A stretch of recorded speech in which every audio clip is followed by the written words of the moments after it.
In questo nono test ci concentriamo sull'orecchio storico. Questa definizione di orecchio storico l'abbiamo già utilizzata in un precedente video, proprio per mettere in evidenza quella capacità, quella possibilità di concentrarci su alcuni elementi che ci possono dare l'opportunità di inserire brani che non abbiamo mai sentito in vita nostra nel momento storico appropriato. Quel video precedente potrebbe esservi utile e vi lascerò ovviamente il link eventualmente per recuperarlo. In questa prima parte introduttiva al test facciamo un pochino di ripasso, vi do degli elementi per affrontare questo allenamento, non certo una prova così drammatica, per sviluppare sempre di più la nostra capacità d'ascolto, fondamentalmente sempre quello. Allora, ritorniamo al concetto fondamentale, elementi che ci permettano di individuare il brano, quindi collocare il brano nel momento storico appropriato. Questo è un discorso che può diventare ampissimo, enorme. Noi lo limitiamo proprio a un periodo che è lo stesso del video che vi dicevo poco fa, già visto e già sviluppato. Il periodo sarà un centinaio d'anni, poco più, poco meno, quindi dalla metà del Settecento, dove abbiamo il classicismo, fino ad arrivare alla metà dell'Ottocento, cioè il romanticismo. Quello sarà il periodo limitato, ovviamente, per il nostro test. Altra cosa che ci limita l'ambito e ci aiuta sicuramente è che utilizzeremo solo brani strumentali. Saranno, nella sequenza appunto dei brani per il test, avrete 5 brani, 4 orchestrali e 1 solistico. Quello solistico, ve lo dico già subito, è per pianoforte e, come ben sapete, il pianoforte era presente sia nel classicismo, nasce nel 1750 lo strumento, e ovviamente è presente anche nel romanticismo. Adesso la cosa fondamentale da ripassare velocemente, perché poi vi lascio tutto il tempo dedicato all'ascolto e quindi all'analisi, è soffermarci su quelli che sono gli elementi, i parametri da tenere presente, che ci possono aiutare proprio. Pochi, prendiamone in esame pochi. Il primo, che riguarda più i 4 che vi ho detto dei brani orchestrali, è l'organico strumentale. L'altro ovviamente ve l'ho già detto.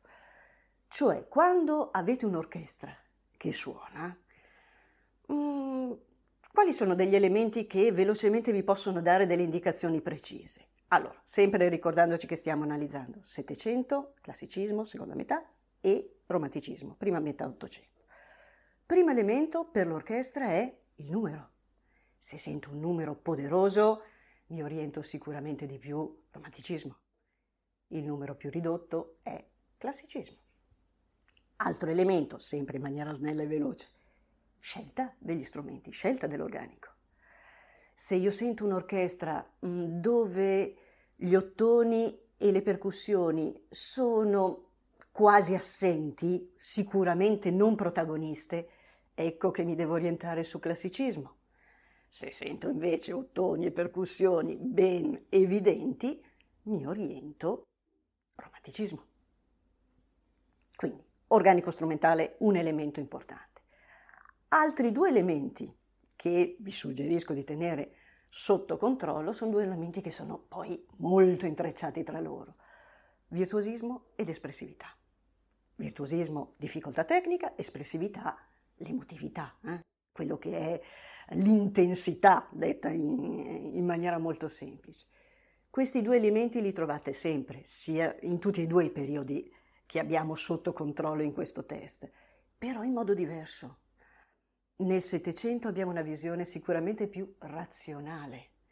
L'espressività, il virtuosismo ci sono tutte e 2, virtuosismo ben evidente, ma sempre permeato da una certa visione pacata, limitata di quello che è l'espressività, mentre nel romanticismo tutto è più estremo, sia il virtuosismo che ovviamente l'impeto emotivo, quindi se sentite frequenti salti di intensità, rallentanti, quindi tutto l'estremo, tanto fortissimo, tanto pianissimo, insomma tutte queste sfumature sono più orientabili ovviamente al romanticismo.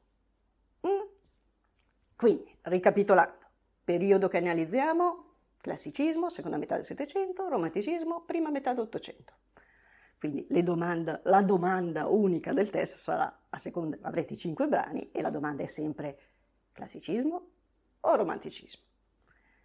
I parametri che vi suggerisco di tenere sotto controllo, dove almeno uno lo ritrovate in questi brani che vi propongo, almeno uno, sono organico strumentale, virtuosismo ed espressività. Se tenete sotto controllo e vi concentrate su questo, l'allenamento alla vostra capacità d'ascolto aumenta sicuramente e vi dà la possibilità di scegliere il periodo storico dei singoli brani a seguire.